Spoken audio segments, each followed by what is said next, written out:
좋아요와 구독하기는 사랑입니다. 네, 안녕하십니까. 2019년 10월 5일 한발 앞서 소식을 전하는 고품격 부동산 토크쇼 부동산 별별 수다에 오신 여러분을 환영합니다. 그래도 한 주 동안 시끄러우셨죠?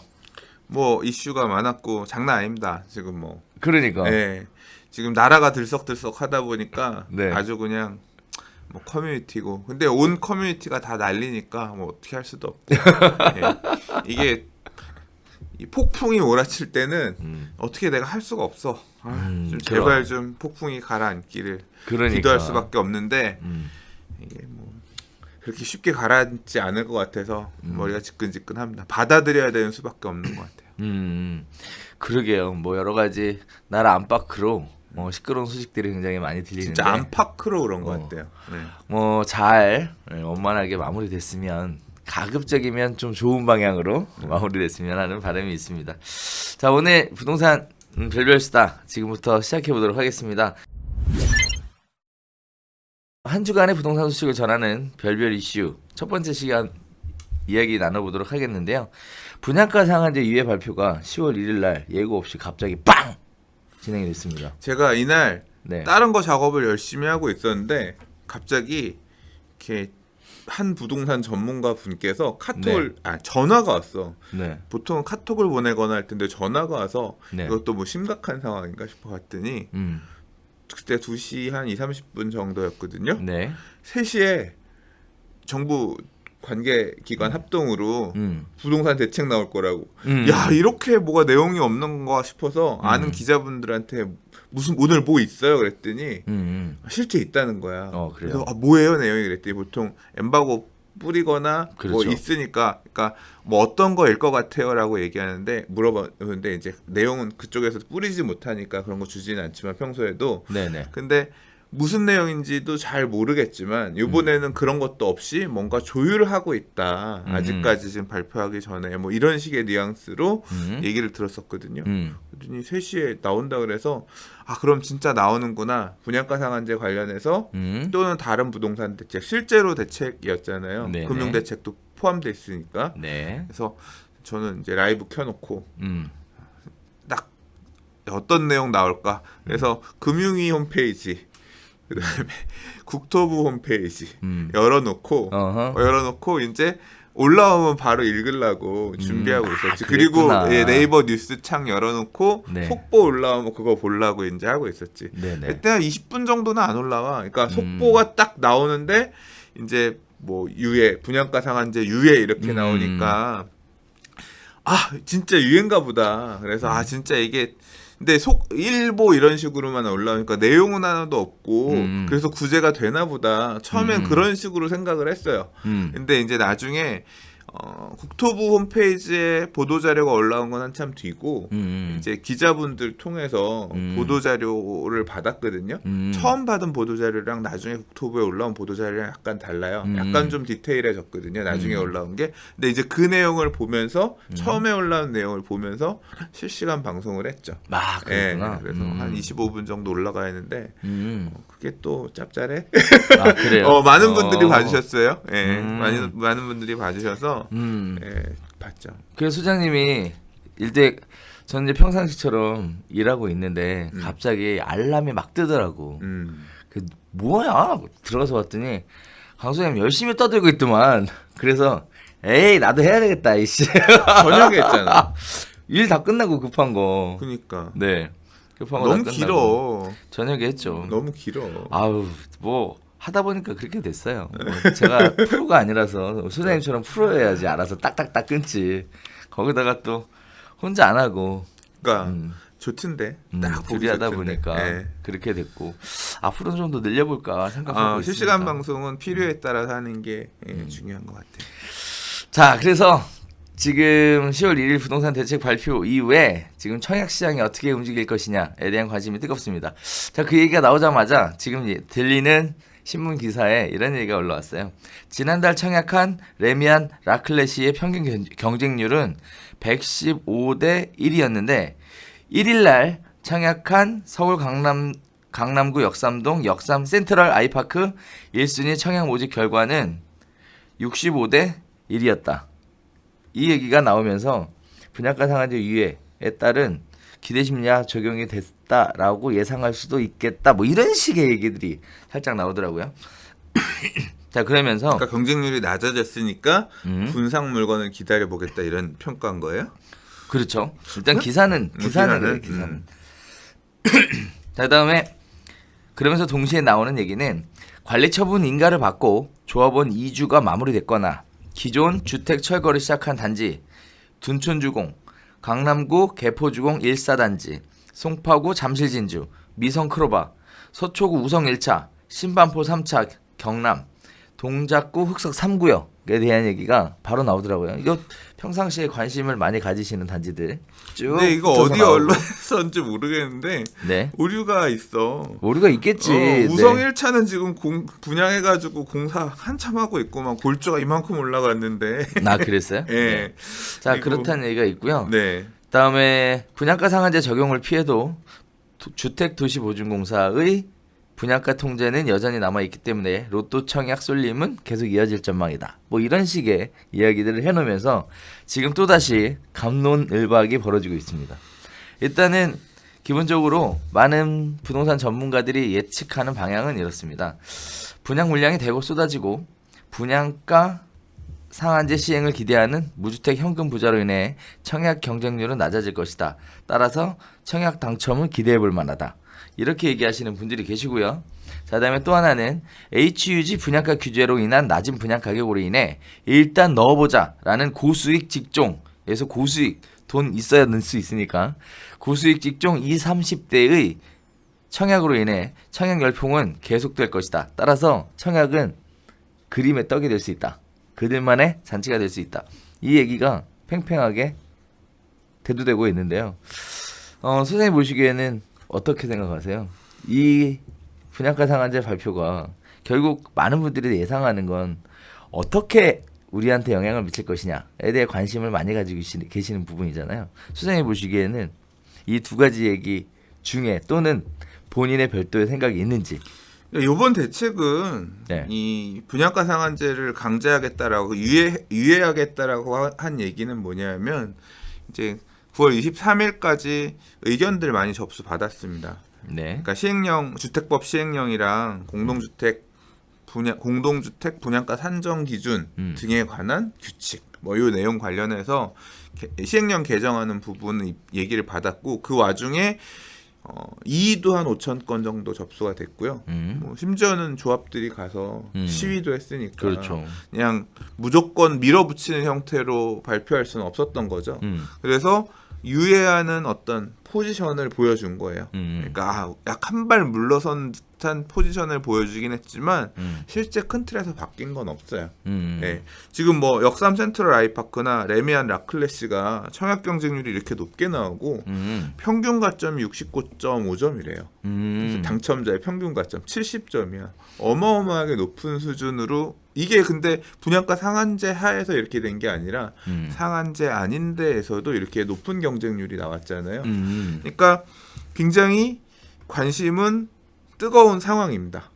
분양가 상한제가 적용이 되든 안 되든 분양가는 허구의 분양가, 지금 허구의 고분양가 사업장 관리 기준에 따라서 이렇게 낮게 유지가 되고 있는 상황이거든요. 특히 이런 인기 지역일수록 상대적으로 비인기 지역이라는 표현이 그렇지만 이제 강북 쪽 같은 경우는 이 정도까지 안 나온 사례들이 많이 있었거든요. 그렇죠. 주변 시세에 비해서 분양가가 그렇게까지 싸지는 않다. 근데 여기는 뭐 지금 당첨만 되면 6억이네. 10억이네 이런 얘기가 있을 정도였기 때문에 많이 몰린 거죠. 그래서 분양가 상한제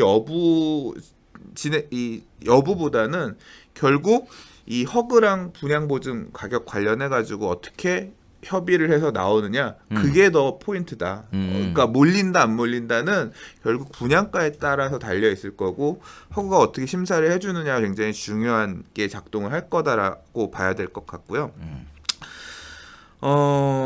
앞으로 이게 이 제도 자체가 사실 이 김현미 장관이 한 라디오 방송에서 이런 얘기를 했대요. 저는 라디오 방송 못 들었는데 이제 이번에 국감에서 그게 문제가 이슈가 되면서 얘기가 나왔는데 잠시 지금 이 갑자기 10일 부동산 대책을 급박하게 내놓은 이유는 그 과천에 주공 1단지 푸르조 서밋 분양가 후분양으로 평당 4천 내는 걸 보면서 놀란 것 같아요. 그러니까 3천 정도 또 왜냐하면 과천 안에서 지금 어떤 이슈가 있었냐면 과천 원래 과천의 재건축 밑에 보면 지식정보타운 있어요. 맞아요. 지식정보타운은 2,600 뭐 이 정도 내려고 했더니 안 된다. 훨씬 싸게 해라. 뭐 2,000 이 분양가가 안 돼가지고 지금 분양을 못 내고 있어요. 그 기다리고 있는 사람들이 지금 안 되고 있는데. 그렇죠. 그리고 기존에 선분양으로 갔던 과천의 뭐 2단지 근래 뭐 6단지 이런 데들도 3천만 원대 초반 뭐 이렇게 해서 분양가를 냈는데 과천 1단지는 준공 후 분양으로 4천에 딱 내버리니까 아차 싶은 거죠. 이 국토부가 봤을 때. 그렇죠. 그래서 그 방송 라디오 방송에서 뭐라 그랬냐면 이런 식으로 사업 시행자들이 허그랑 분양 보증 협의 안 하고 그냥 후분양, 준공 후분양으로 돌아서게 되면 다 직구 분양하게 되면 얘네가 원하는 가격대로 분양가를 내겠구나. 그래서 6천, 8천 그리고 1억 소리가 그래서 나온 거예요. 맞아요. 준공 후 분양이라고 하는 거는 레미안 원밸리나 뭐 반포주공 1, 2, 4주구나 이런 단지들이 추후에 앞으로 입주한다는 얘기는 4년, 5년 뒤거든요. 그러니까 준공 시점이 4년 정도 후인데 4년 뒤에 평당 1억 이렇게 내면 국토부가 그 분양가를 규제할 방법이 없는 거예요. 거죠. 왜냐하면 분양가 상한제 적용 지역 공고 전에 그렇죠. 이미 관리처분기에 인가를 접수했기 때문에 2017년 11월에 개정한 주택법 시행령에 따라서는 그 가격을 컨트롤할 방법이 없는 거예요. 그래서 이거 바꿔야 된다 얘기. 그러니까 과천 1단지에 4천만 원 후분양이 트리거가 돼서 이번 개정을 바꿨다라고 저는 생각하거든요. 그래서 지금 그렇게 바뀐 거예요. 제가 볼 때는 그렇게 바뀌었다고 생각하고요. 그러니까 이제 앞으로 결국 이 지금 바꾼 내용은 뭐냐면 앞으로 분양가는 허그랑 협의하고 오세요. 그렇죠. 허그랑 협의하고 오고 저는 준공 후 분양으로 갈래요. 라고 하는 데가 있으면 그 준공 후 분양하려는 데를 핀셋으로 그 동단위로 찍어서 딱 분양가 상한제 적용 지역 공고를 때려버리고 니들은 못한다. 그렇죠. 이거 니들은 분양가 이거에 따라서 규제를 할 거야. 그러니까 두 개의 허들을 놓은 거예요. 분양가 HUG 안 되면 나중에 분양가 상한제 이렇게 두 개를 둔 어떤 그런 개념입니다. 그렇죠. 그러니까 분양가 상한제가 적용된다라는 게 아니라 허그랑 협의가 안 돼서 후분양하려는 데들 분양가를 높이려는 데가 나오면 그때 작동하기 위한 하나의 어떤 대비책을 국토부 입장에서 만들어 놓은 거다 이렇게 이해를 하시면 될 것 같아요. 그래서 이번 대책에 따라서 분양가 앞으로 어떻게 설정할 거냐 계속 지금 여기 언급된 단지들도 협의를 하겠죠. 그렇죠. 협의하는 데들 중에서 우리는 그 가격에 못할 거예요라고 하면 이제 그게 협의가 안 되는 공사는 하고 있는데 협의가 안 된 단지들 그 동 같은 경우는 이제 분양가 상한제가 적동이 될 것 같습니다. 그러면 청약자들 입장에서는 어떻게 대응할 거냐? 그러니까 이거는 앞으로 어떻게 될 거다가 아니라 그 단지별로 따져서 생각해야 될 이슈라고 저는 생각되고요. 어디는 선분양할 거 어디는 후분양할 거고 그게 갈릴 거니까 어디는 후분양할 수밖에 없는 데도 있을 수 있을 거고요. 그리고 두 개가 차이가 있습니다.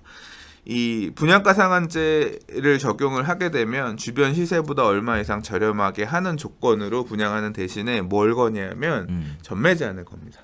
그리고 전매 제한 거는 내용은 이제 주택법을 개정을 해야 돼요. 국회에서 이 내용은 바꿔야 돼요. 그렇죠. 그러니까 그 내용이 매치가 돼가지고 갈 건데 수요자 입장에서는 어떤 차이가 있냐면 일장일단이 있어요. 일단 분양가 상한제 하에서 나오는 물량이 지금 허구 분양가보다 쌀 거다 비쌀 거다. 이 부분도 고려를 해야 되는데 나온 내용으로 보면 더 쌀 것도 같아요. 근데 이게 왜 그러냐면 토지 가격이라고 하는 게 표준지 공시지가라고 했거든요. 근데 표준지 공시지가를 기준으로 해서 개발이익 반영하지 말라 그랬는데 사업이 보세요. 분양하는 시점은 공사 철거하고 짓는 시점이잖아요. 그때 표준지 가격이랑 입주하고 나서 그러니까 준공 시점에 가서 표준지 가격이랑 어디가 더 비싸겠어요? 준공후가 비쌀 거 아니에요. 당연히. 이게 엄청나게 많이 뛰면 준공후 분양 가서 분양하는 분양가가 이 선분양할 때보다 더 비쌀 수도 있는 거예요. 이제 그런 부분들을 고려해서 생각해 보면 변수는 되게 있는 상황이고요.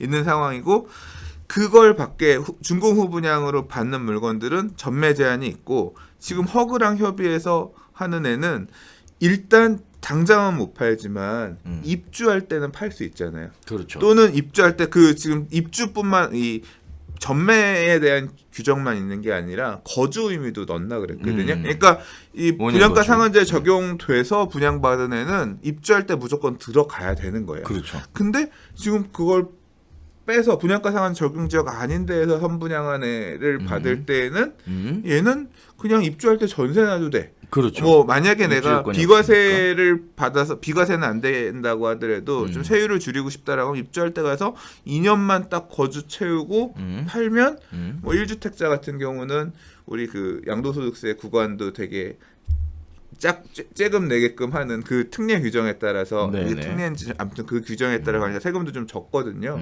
그러니까 내가 갖고 있다가 판다라고 생각할 때는 어디가 더 유리할 거냐? 어떤 이런 거래 제한 측면에서는 허급게 유리하거든요. 그러면 장기 가져갈 사람은 분양가도 더 싸고 뭐 하다라고 하면 이 분양가 상한제 하에 이거 받는 게 유리하겠지만 매도 계획도 있고 뭐 자금을 끌어오는 데 있어서 외부 자금을 끌어와야 되는 경우가 많다면 예를 들자면 나는 너무나 당첨되고 싶은데 지금은 돈이 없고 좀 어떤 시세 차익도 누리고 팔고 싶어. 그래서 뭐 예를 들어 좀 높은 금리의 사채를 좀 난 써서라도 받겠다. 자금 조달을 하겠다. 중도금 대출이 안 되니까. 그런 사람인데 나는 이거를 장기간 끌고 갈 수 없어. 사채를 오래 못 쓰니까. 난 그러면 팔아야 돼. 그런 입장이면 준공 후 분양이 가는 이 분양가 상한제 하에 전매 제한 금지되어 있는 물건을 보기보다는 허그 물건이 훨씬 유리한 거죠. 그렇죠. 예. 그러니까 그래서 이거에 따라서 가지수들이 되게 다양하게 나뉠 것 같아요. 자, 일단 뭐 여러 가지 말씀을 해주셨는데 일단 많은 분들이 관심을 가지시는 부분 앞으로 어떻게 될 것인가에 대한 예측을 해보기 위해 반드시 알아야 될 부분이 하나 있는데요. 일단 하나는 분양이 잘 될 거냐 안 될 거냐에 영향을 미치는 건 크게 두 가지 요소가 있다라는 겁니다. 하나는 분양 가격이 어떻게 될 거냐, 그다음에 또 하나는 어떤 지역의 분양이냐. 소장님이 그렇게 말씀을 해주셨고, 네, 많은 사람들이 그렇게 동의하고 있는 그런 상황인데요. 자, 이 중에 지역에 대한 거는 뭐 다들 아시겠지만 뭐 특별한 얘기를 안 해도 될 것 같고, 분양가에 대한 부분입니다. 자, 일단 분양가가 어쨌든 재건축이나 재개발 또는 지역주택조합 같은 경우에 분양가가 분양가 상한제를 빠져나가는 것처럼 마치 유예기간을 줘서 빠져나가는 것처럼 했지만 궁극적으로는 HUG에 또 다른 허들이 존재하고 있다. 결국은 허들은 두 개다라는 거죠. 자, 문제는 핵심 이슈는 과연 분양가 상한제의 분양가가 낮을 거냐, 허그의 분양가가 낮을 거냐에 대해서는 아무도 알 수 없다는 거. 그게 일단 논란의 쟁점이 되는 것 같습니다. 자, 그다음에 또 두 번째는 HUG로 분양을 받았을 때는 거주 의무에 대해서 없지만 분양가 상한제로 분양을 받았을 경우에는 거주에 대한 의무가 있다라는 부분, 이렇게 두 가지 이슈를 가지고 여러 가지 얘기들을 해보면 결국은 재건축이나 재개발 또는 지역주택조합의 조합원들은 따지고 보면 결국은 말만 바꿨지 나아진 게 없는 것 같아요. 그러니까 사유재산 침해에 대한 부분, 네, 이게 비판이 많죠. 그러니까 나아진 게 없어요. 결국은 HG의 분양가가 분양가 상한제 가격보다 낮으면 어떡할 거야.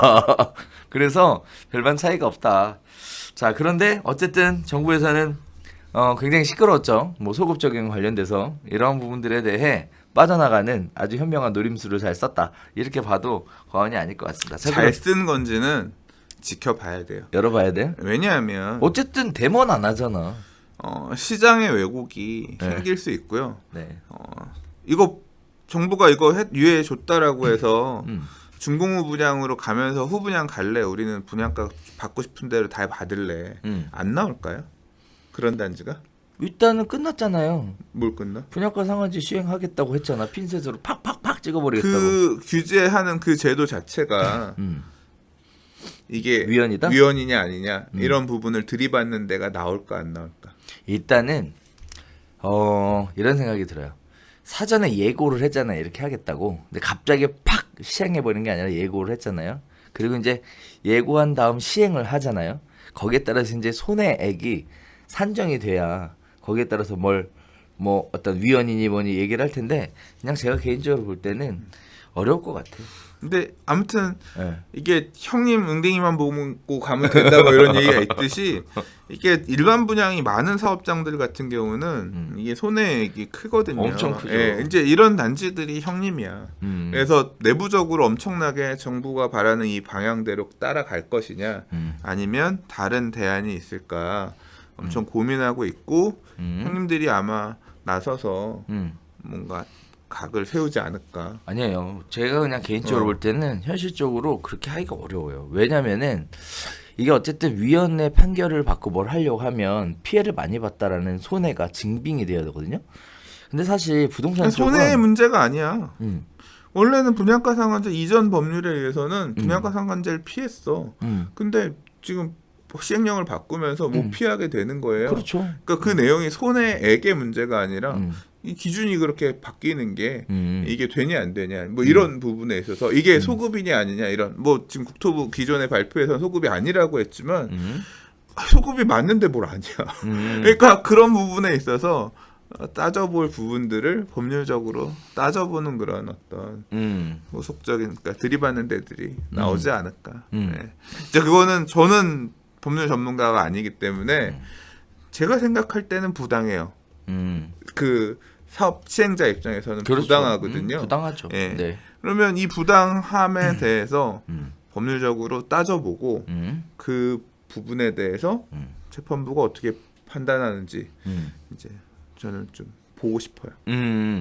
그리고 아마 그런 움직임이 생기면 형님들 어떻게 가나 이제 잘 시기를 조정해가면서 이제 그 결과에 촉각을 곤두세우고 사업 속도를 조절하는 사업장들이 많이 나오지 않을까. 네. 그래서 형님들만 보고 있습니다. 자, 제가 생각하는 그래서 형님들의 움직임은 물론 불만은 많은데 일단은 단기간에 문제가 안 생길 것 같아서 한참 뒤에 얘기라 그 형님들의 움직임을 가지고 뭔가 하기에는 너무 먼 미래의 얘기를 우리가 미리 하는 거 아닌가라는 생각이 들어요. 그렇긴 해요. 그럴 수도 있어요. 왜냐하면 당장 지금 이 후분양, 중공업 분양으로 돌겠다라고 하는 단지들이 분양가를 그렇게 분양가 상한제 적용 지역 공고를 하고 하면 어차피 몇 년 뒤에 얘기야. 그러니까 4년 예를 들어 4년 뒤에 얘기라고 치면 반포주공 1단지가 제일 큰 형님이다 치고 여기 반포주공 1단지 124지구가 중공업 분양으로 갈래 우리는 어차피 여기는 분양가 상한제 적용 이 이외에는 못 피해요. 6개월 안에 분양할 수가 없으니까.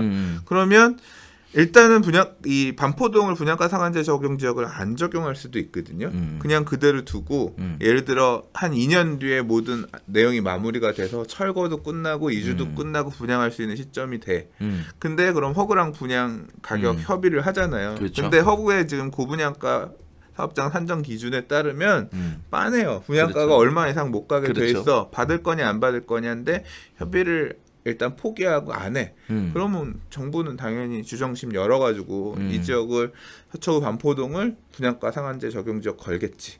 그러면 선분양하고 싶었던 인근의 다른 단지도 같이 분상에 걸리는 거야. 그렇죠. 짜증 나는 거지. 근데 그러면 일단 같이 합쳐가지고 들이받겠지. 근데 그러면 들이받는 게 아니라 짓겠지 집을 그냥. 그렇죠. 집을 일단 짓는 짓겠지. 과정에서 이제 들이받는 그런 행위도 있겠지만 그 분양할 수 있는 중공업 분양을 할 수 있는 시점은 적어도 그때부터 3년 뒤잖아. 그럼 5년 뒤야. 그렇죠. 5년 뒤에는 시장 상황이 지금 어떻게 바뀌어 있을지 그렇죠. 또는 정권이 어떻게 누가 하고 있을지 생각하는지. 또 그리고 정권이라고 하더라도 다른 어떤 국토부 안에 지금 국토부 장관이 다른 사람이 돼 있을 수도 있잖아요.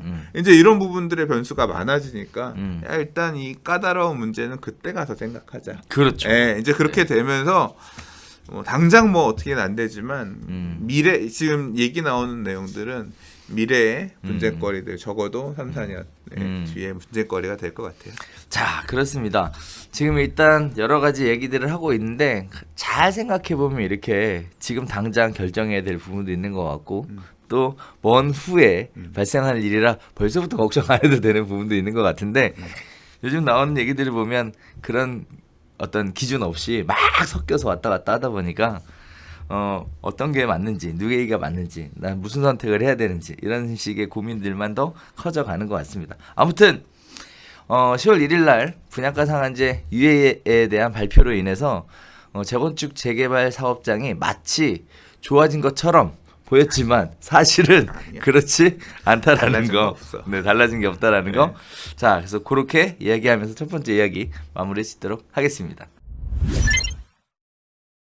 자, 두 번째 이야기 들어가 보도록 하겠습니다. 자, 강남 재건축이 그래서 지옥을 갔다 왔다 했지만 사실은 지옥을 머물고 있는 그런 상황들입니다. 자, 이번 부동산 대책 발표에 이 세 가지 관점에서 발표가 있었는데요.